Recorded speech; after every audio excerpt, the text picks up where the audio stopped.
Hey, welcome back to the channel.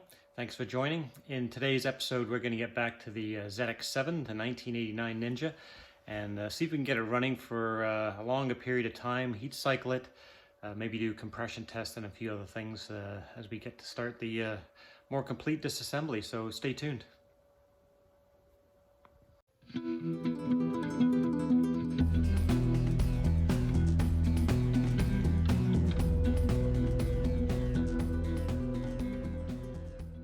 Alright, so in this box is, I believe this is hen's teeth and rocking horse poop, if I'm not mistaken.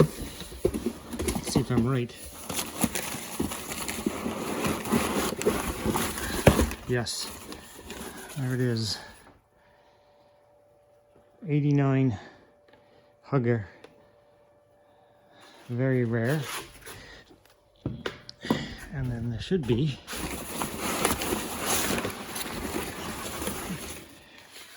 this is an 89 rear fender. Let's open that up.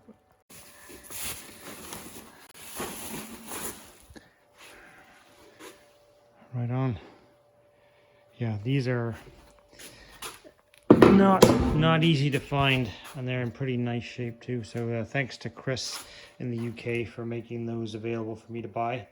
Very much appreciated. Let's see if there's anything else in here.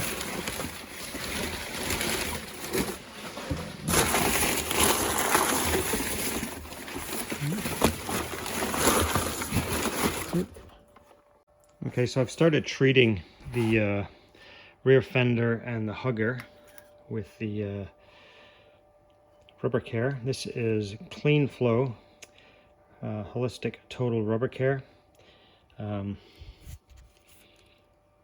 does a good job. I've used this many times. It tends to kind of penetrate and soak into the plastic pretty well, and does a good job kind of restoring the nice black color that these are supposed to be.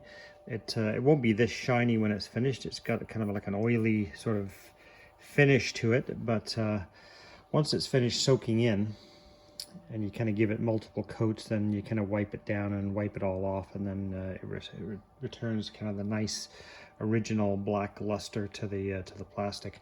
I use it quite a bit on switch gear. I think if you've seen in other videos I've done, when these switch gear on different bikes tend to kind of fade to gray and almost become white if they've been left outside, that Honeygoo Clean Flow Rubber Care product does a really good job in restoring them back, and they don't tend to fade back again.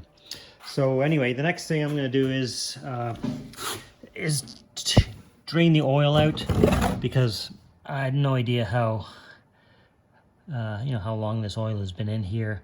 It's pretty dark, and normally I would wait until the restoration is done to put new oil in it, but if I'm going to try to run this thing for a while, I would feel a little bit better if it's got some fresh oil in it. I'm not going to worry about the filter at this point, but I'm going to drain the oil. So it seems like this exhaust system is pretty low, so it's not, I'm guessing, not a factory original exhaust system, given how low that sits. That's very low. I mean, I've got small hands, and that's a fist width. What's that? Not very tall. And by the looks of it, oh geez, that's not going to come out of there very easily either, is it? I have to take the exhaust system off to drain the oil. Well, maybe I'll rethink this then. I don't want to take the exhaust off and then put the exhaust back on. That's going to be a task and a half. Oh, change of plans. I'm going to run it as it is. I got to pull the pipes off. I mean, it's not like you just got to pull the mid pipe and the silencer off. You've got to pull the header pipe off, which means I've got to pull the radiator off and go through the fight of getting the manifold bolts out and whatnot. I guess I could. I mean, yes, you can loosen that, but you're not going to get it out. Like, what kind of a design is that? It's terrible.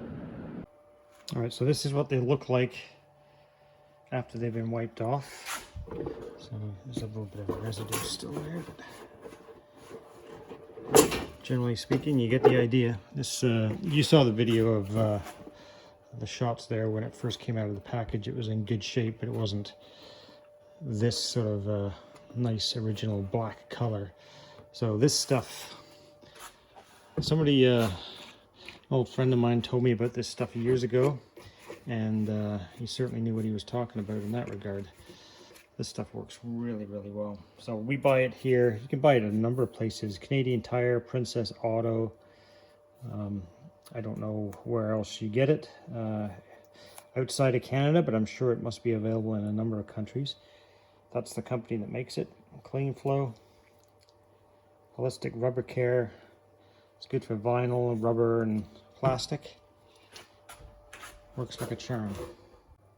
All right, new replacement switchgear for the 89 ZX7. So this came from the UK, and hopefully this one works.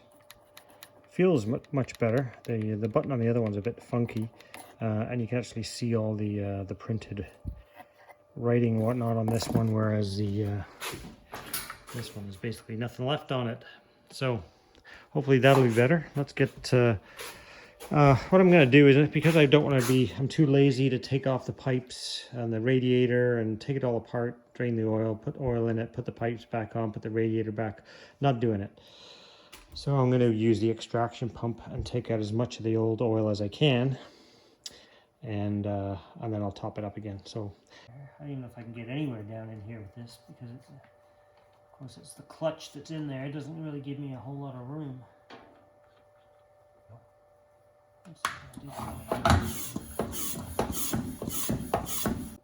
Well, that was a miserable failure. I just can't get the, even though this is quite small, quite narrow, I just can't fish it down. The clearances are too tight in here for the clutch basket for me to reach down to the inside here, even to suck up a portion of this. So that's just gonna have to wait.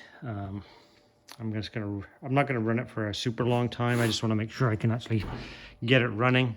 I would prefer to be doing it with clean oil in it, but it doesn't smell like gas or anything like that. It doesn't appear to be overfilled or anything. So I'm gonna go with it and see what happens here. Okay, so a little bit of help from some rubber grease and some silicone spray. Carbs went back on quite easily. Those rubbers are certainly not the worst that I've ever encountered. So throttle is moving freely, and the choke assembly is working the way it should. Helps if I have some steady hands for cameras, doesn't it? So that's working fine. Choke is good. And this whole setup with this Oxford grip on here is just, golly, terrible. Absolutely terrible. Anyway, so now I think I can back it up to the doors. We'll put a fuel bottle on it and see if we can get it to fire up and stay running. So one of the other observations I had was how far out of the triple clamps these front forks are. And the back end of the bike, there's a little part of the rear suspension. There's like a cam in one of the suspension links there that you can kind of rotate that around. It is supposed to be set a specific way, but this looks like it's been rotated to the point that where the back end has been lowered a little bit. So that and the name on the battery, Mariana, maybe? Mariana. So it looks like this was a lady-ridden bike. May explain the purple foot pegs. And obviously they've done a few things to lower the height of the bike to make it easier to ride for somebody with a shorter inseam. So the other thing that I've done is I've disconnected the fuel pump from the harness, because I don't want the fuel pump running. If the fuel pump actually happens to work, which I haven't really tested yet, because I'm not pulling fuel from a tank and it's not going through the pump because there was all kinds of crap in there. I don't want the pump just kind of running with nothing in it. So I've disconnected the pump, and then I'm going to put fuel directly into here. This is the fuel line to the carb. So I'm going to put the fuel bottle attached to this, and then we'll see how that works out for us. So as far as the bodywork goes, I've chosen this as the right side panel I'm going to go with. It's one of the spare ones I had. It's got most of the mounting tabs still attached and the least amount of repair work to it. So that one's actually in pretty decent shape. So that'll get used. The solo cowl, that's the only one I have. The lower panels, the belly pans / side panels for the front lower fairing, whatever you want to call it, I'm going to go with these two, which are OEM items. The main reason for that is the other ones were, they had much more repairs done to them. They also were not original OEM items. I'm convinced of it. So these are ABS plastic, these two. The ones that came off the bike, the blue ones, were, I believe, polyurethane, like a very flexible and much lighter weight, but they were not OEM.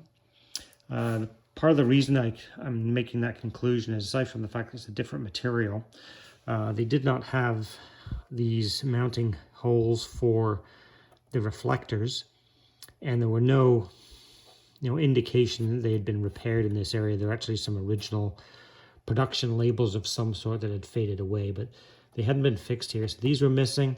When you look at the mounting tabs at the top where they join the upper fairing, on the OEM items like this, they're square at the top. On the blue fairing, if you look back at the other video, they're round. So that kind of told me, well, they're not original items. So I'm going to go with these guys. The only thing I have noticed with specifically, spit it out, specifically with this one, is it does not have this. There should be like a mounting recess here for this V-brace stiffener. So if you look on the other side of this one, it has there's like a recess here in the fairing for a screw to go through to mount this stiffener. There should be one on this side, but there is not. So it's possible that's been filled in as part of a repair. So one way or the other, that will have to be recreated and repaired, which should be no big deal. So that's fine. I've got my lowers that I'm going with. The questionable one is really this, and I think I'm going to have to go with this original blue one that was on the bike. Even though it's not in great shape, it's still better than this one. This one has got basically from here all the way through here, there's all kinds of repair work done, and this is, it's substantially heavier than this. So I think what I'm going to end up doing is I'm going to create and cast some new these mounting pegs, and we'll attach them to this fairing. We're going to get rid of some of this crappy repair work in here and clean that up. And then this also will need, this rear section needs to have a piece plastic welded on. It looks kind of like that.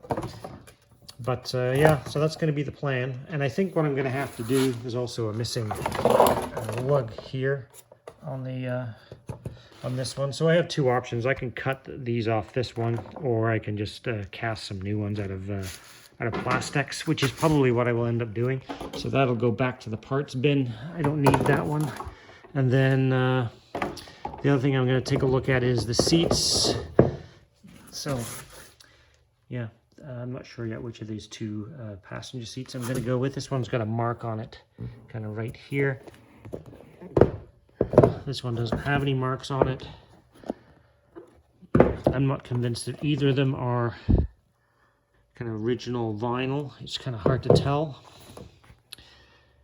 They just don't look factory, either one. So it's kind of 6 of one, half a dozen of the other.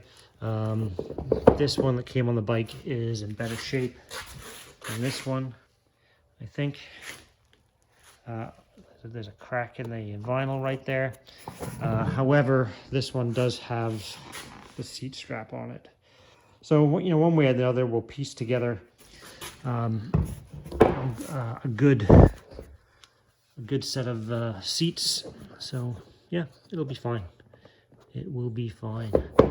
So it's nice to have the spares kicking around to do that. So I think what I am going to have available to, I don't know what I'm going to do with it. Maybe I'll sell them. Is there's going to be one full set of these side panels, and then one full set of these lower fairings that I'll have to move on. I don't like to keep a ton of stuff around if I'm likely not going to use it, because one, it takes up space, and two, I'd honestly rather pass the stuff on to people that can use it for their own restorations to keep these bikes alive. So some stuff I will keep if it's, you know, super rare. Like I've got all kinds of spares for my NS400R, but in this case, I think I just have to start getting more selective about what I keep. Let's put it that way, because my habit has started to create for me a problem with space. So yeah, I just got to be more selective about the stuff I hang on to. So yeah, moved some of the other stuff down to the other building, so I've got only one gas tank up here now. I did take off the mounting brackets off the other bike, because this one has broken. I think the lower one seems to be okay, but yeah. So I got to show you this new little inspection light that I picked up. They call it a pen light, but it's not really the size of a pen. But anyway, it's kind of handy. It's got 600 lumens LED light, which works really well. Well, it doesn't flicker, I guess. But anyway, it's not bad. And then you click it again, and then it kind of turns into more of a traditional flashlight at the end. And it's got a magnetic base, and then you can also kind of tip it and position it in different angles and whatnot. And then there's also, if you want to stick it in your pocket, it has a clip. I'm not sure what the purpose of that is for, but anyway, it's got a rotating clip that you can hook it on stuff with its a pocket or whatever else. All right, so I've got the fuel bottle set up, and I'm going to put the battery booster on. I'm going to fill these carbs. I'm going to also give them a quick squirt of fuel just to help things along a little bit. See what we get. Let's get these carbs filling up, and see if we can get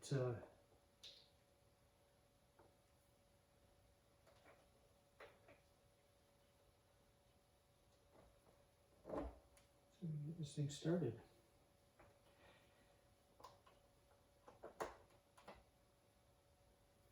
Okay.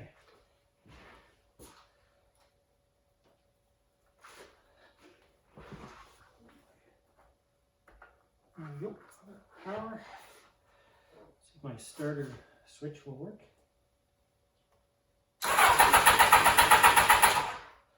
Choke on.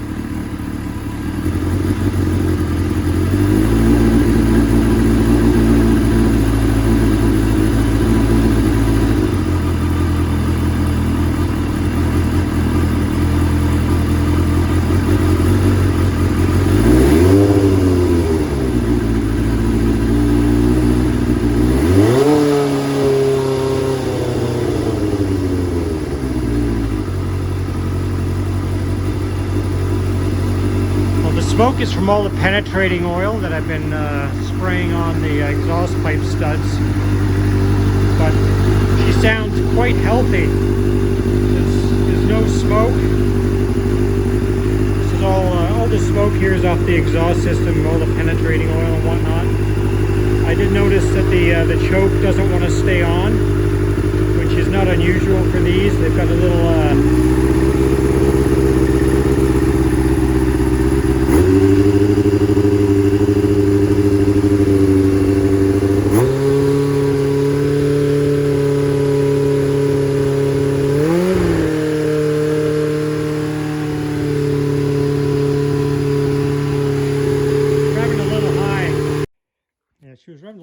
there. Maybe it's I don't know, some fueling issues or maybe an air leak or something like that. But anyway, the good news is it's running. It'll stay running, and there's no bad noises. There's no smoke coming from the tailpipe. So that's all good news. Not sure why she wanted to over rev. The choke was off. What we got here on the heater? We got 400 and change, 400 and change, 400 and change. And number one is a little cooler, so it's possible maybe, I guess, that one cylinder wasn't running well.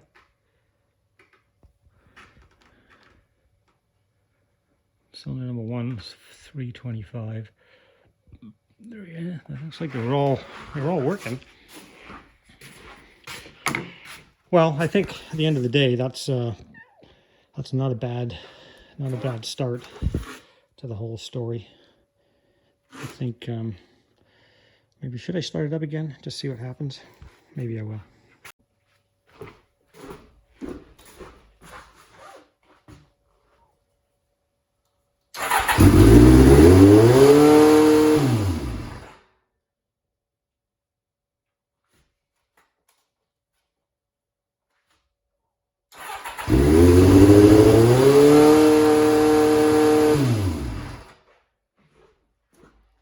Yeah, she certainly seems to want to over rev right now, so throttle's not stuck, choke's not stuck, so we'll have to do a bit of investigation there. Yeah, I just turned the idle. It was simple. The idle screw was turned way up on the carbs there, so I like it when there's simple solutions to things.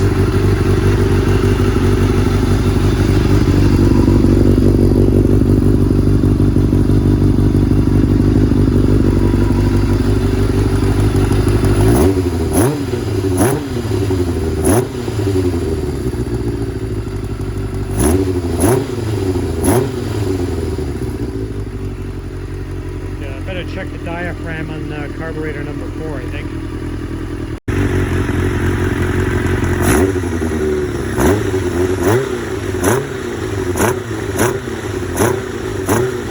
Somebody's come to see what all the noise is about. What do you think, Kai? What do you think? You make a lot of smelly mess in here, a lot of noise. Hey, Finn? Good boys, eh? Good boys.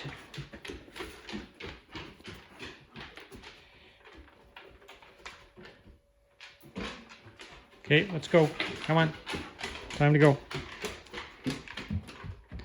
Okay, don't rush or anything, Finn. Don't rush. Oh, you're back. You want to hang out? You want to hang out here? You my favorite? Hey, pay attention. Are you my favorite boy? Are you my favorite boy? Yeah, not really. They're both my favorites. All right, so that was quite positive. We got the bike back on the stand on the table. So I think the next step is going to be we're going to pull the plugs one by one and see what we have for compression. Just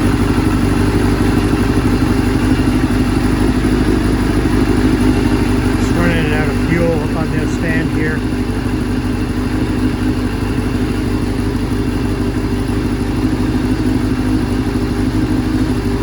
Can't believe how well it idles.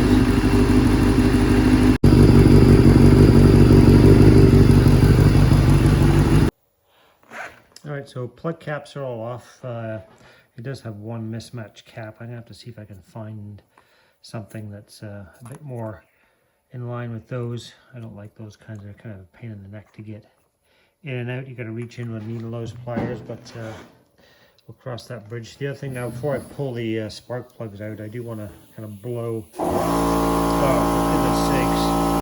Okay, now the compressor's turned off. Yeah, I want to blow out all of these spark plug holes and get rid of some of these. It looks like the seeds in here. I don't need any of that kind of stuff going down into the cylinder. So before I take the plugs out, I'm going to blow it all out.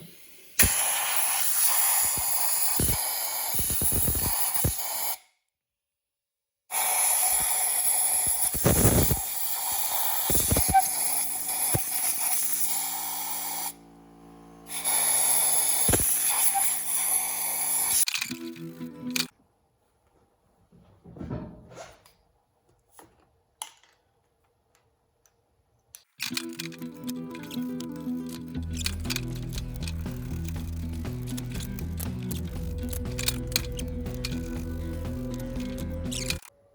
right, so here are the plugs. It's number 1, looks good. Number 2 looks quite lean.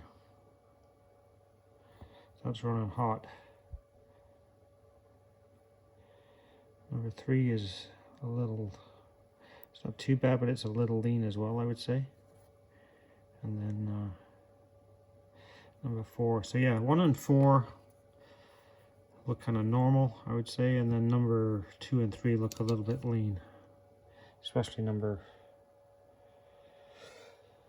2. So obviously we'll check the jetting and all of that kind of stuff when we get to the carbs again, and then we'll also check valve clearances and all of that kind of good stuff once we get the valve cover off.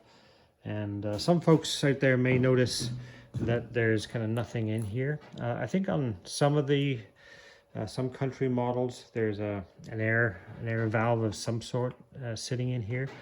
Canadian models is just the cutout. There's nothing supposed to be in here, so it looks like something is missing. But for the Canadian model ZX7s, that's normal. It's not missing. It's just the way they are. All right. So I've got the boost pack back on. We're going to do compression test. We're in cylinder number 1. Just for note here, I have spark plugs back in the caps. And the reason I always do that is some ignition systems are very, very sensitive. If you're cranking the bike over with no plugs in it and it's trying to generate spark, you can damage your ignition system. Some bikes don't have that issue. Some ignition systems don't have that sensitivity. And I'm not 100% sure which bikes are sensitive to that and which are not. So it's always just easier to put the plugs in. That way you're not causing any damage to the ignition system while you're cranking things over. So boost pack is on. Let's get it switched over. Power to it. And see what we get for cylinder number 1. Throttle open.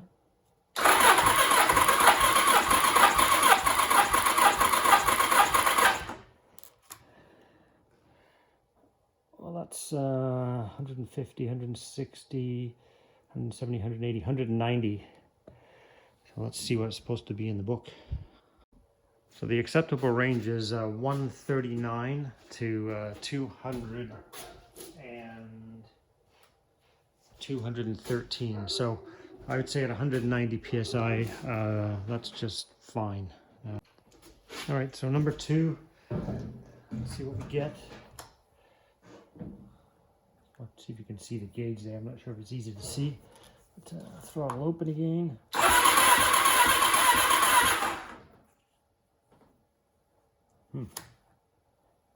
What's going on there? Got no compression there. That doesn't make sense. Well, that doesn't make any sense. There's no compression in number 2. Let's see what we get now.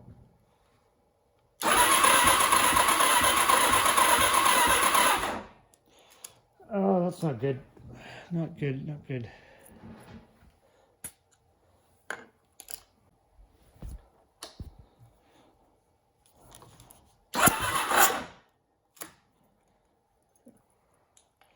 When you touch the fitting properly, try again.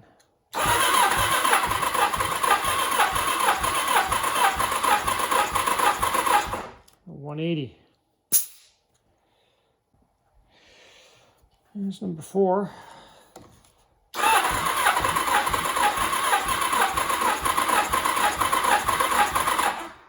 That's about 183. And we're back to number 2. Let's see what happens this time. Nothing really. I probably got maybe, I don't know, 20 pounds in there. So that's not good. So either compression gauge is not seating properly in there, or I've got a bad ring, or I've got valves that are too tight, one or the other of those things. Okay, that time I got up to 50 pounds, which was before I couldn't get over 20, so I'm not sure what's going on there, but something funky is happening for sure. Maybe I'll try a little bit of a leak down or something like that. I'm not sure if that, I've never tried that before. I guess I can pressurize that cylinder and maybe listen at the carbs or the exhaust or in the oil filler there, and see if I get any hissing noises. I don't hear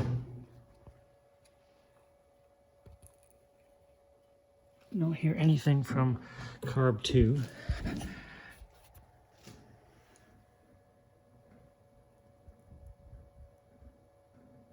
Don't hear anything from the crankcase there. If I listen at the filler plug, I don't hear anything coming out of the exhaust yet.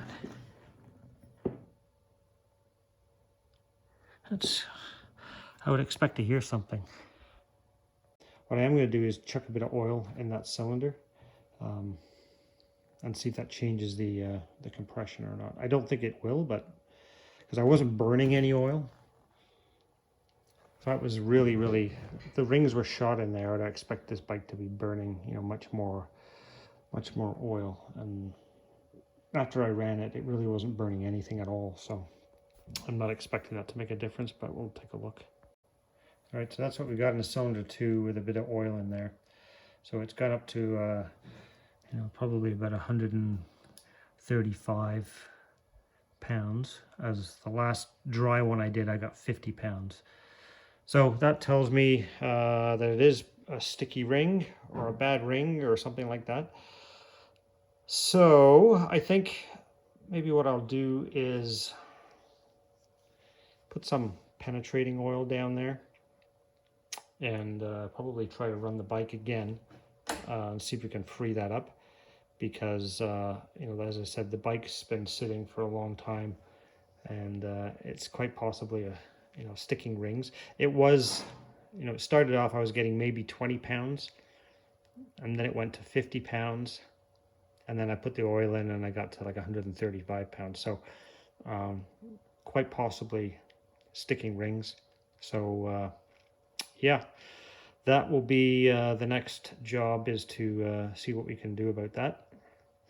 I really don't want to have to tear the engine down and redo rings and whatnot, but so we'll see. Let's not get too hasty and get too excited about it. One step at a time here. All right, so I just fed through this tube here some penetrating oil, and so I'm going to let that sit for the day, and I'll crank it over occasionally. And then I think the other thing I'm going to put in there is a little bit of diesel. Got lots of it here on the farm. And if I get a chance to get up to the city in the next day or so, maybe I'll see if I can find some Marvel mystery oil on my travels and see what that can do for me. All right, so after it's going to sit for a day with the penetrating oil, as I said, I'm going to crank it over a few times here and there just to move that penetrant around. But then I'm going to shift on to this is seafoam.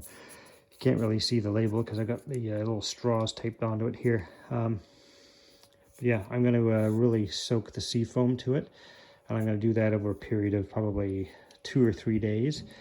And then I'll just kind of crank it in between, and then every day I'll top it up with more of this. And then we'll run it again, and then we'll check compression again. But that's going to take a little bit of time. I'll record my progress as we go, but in the meantime, that's going to have to wrap it up for today's video. And I was hoping to get a little bit further than this today. But, this is what happens when you're mucking around with old bikes. Things pop up, and you got to expect it. So, next step, seafoam, and you'll see the results of that, hopefully, in the next video on the ZX7. So, thanks for watching, and please like, share, and subscribe. The statistics, I mean, you've probably heard people say this before. 80% of the folks who watch my channel are not subscribed. So I would really appreciate it if you could subscribe. if you enjoy the content and you keep coming back, please consider subscribing. It really does help my channel grow. I'm doing the best I can here. I'm kind of fumbling my way through some of it, but hopefully I'm getting better at it. And in the meantime, stay safe, and we'll see you next time. Bye for now.